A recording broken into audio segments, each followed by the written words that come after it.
one index number, and so it's an array of, like, this one's integers, and so you've got many different integers, and you can declare them all separately and access them separately. But if you imagine if you had 200 different integers, you had to declare every single one of them. That would be like some process to go through and time consuming. So what they've got is an array, and an array is an array, an integer array is an array of integers. And so what you've got is you've got many integers. You can have an array as big as you want. So say an array of 200 integers, you just need to declare it once, int array with square brackets, and as an object you have to use a new keyword, and int and how many elements. We're just doing 5, but this could be like 2000, and we access each one of the members of arrays by this square brackets. So it starts at 0, and if there's 5 elements, that's 0 to 4. And so you can see that we've assigned each one separately to show you can do it the exact same way as you would do a variable, integer variable. And what we've done here, we created 5 separate integers to show you, if you can imagine these 5 being like 500 different variables, and then you've got to assign each one separately. You can imagine how difficult that is. And so what we've got here is we've got 5 separate ones, each declared and each got a different name, and you have to remember you've got to map this inside your head to make sure that you're accessing the right one, and how easy it is to make a mistake. Well, and then we've assigned a value to each single one of them. Well, with array you don't need to do that. You just need to access it with its number. So if there was 200 elements in this array and you wanted to access element number 44, you would just type number 44 inside these square brackets, index brackets, and that would be that element in that array accessed. And so I've accessed these individually to show the relationship between each one of these different integers, but you don't need to do that. You can assign the values to them all in one line of code, and I'm going to show you how to do that. Right, so here I've assigned each one individual, but we don't need to do that. And so what I'm going to do, I'm going to keep it there so you can still see it, but I'm going to comment it out, and just so you can still see it on the screen, though it won't be part of the code. These lines comment this code out. Right, is it too? Yeah, it's commented out. Yeah, jumping between the different languages, sometimes you get a bit confused. So it's commented out, and what we're going to do is we're going to assign all the values to this array in one go, just one line of code, and it's just like accessing an integer. See how we've got num1 equals 22? Well, we're going to take the name of the array, which we called array in lowercase letters, and we're just going to go array. Remember, this can be called anything that you want it to be called. The square brackets and equals,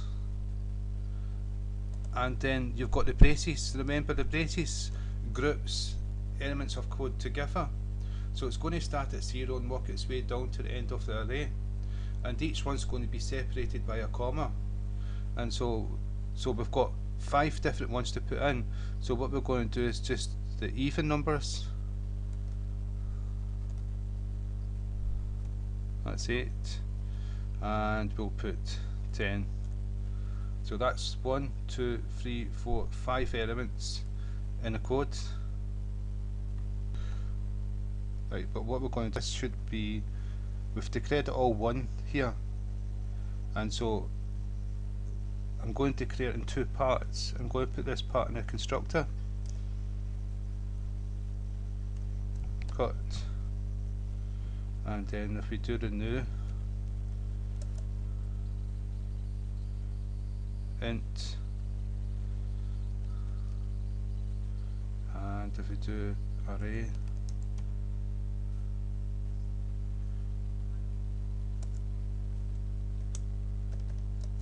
equals. Right, and so what we've done is if it runs okay here, let's see, error insert complete statement assignment.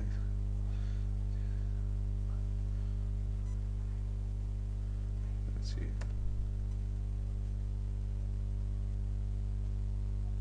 Right, so what it is we're going to have to take the square brackets because we've already declared an array up here of integer, so we don't need to declare the square brackets. We access it just like another variable, we use the name that we had given it, then we say equals new int in square brackets, but we don't need this, that's it there.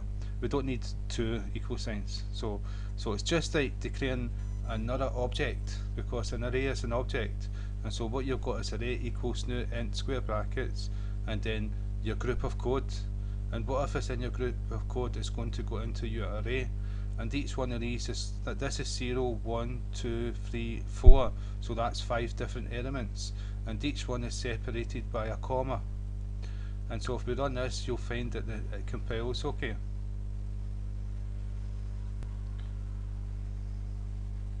Taking its time.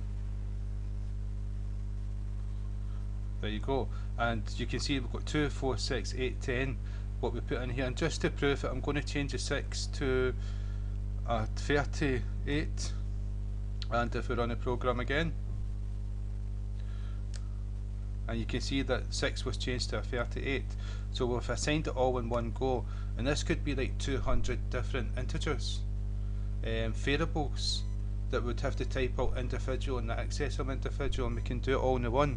And so you can imagine an array of a correct of members can be all put together in one line of code and accessed in one line of code.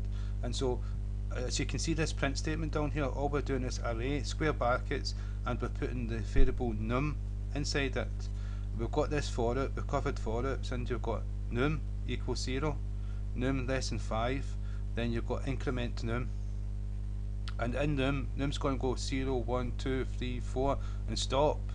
And so every loop it's accessing, first it's accessing 2, 4, 38, 8 and 10, and so that's an integer array. We're going to look at string array, then we're going to look at an array of arrays, and so that's us for now. So again, thank you for your time.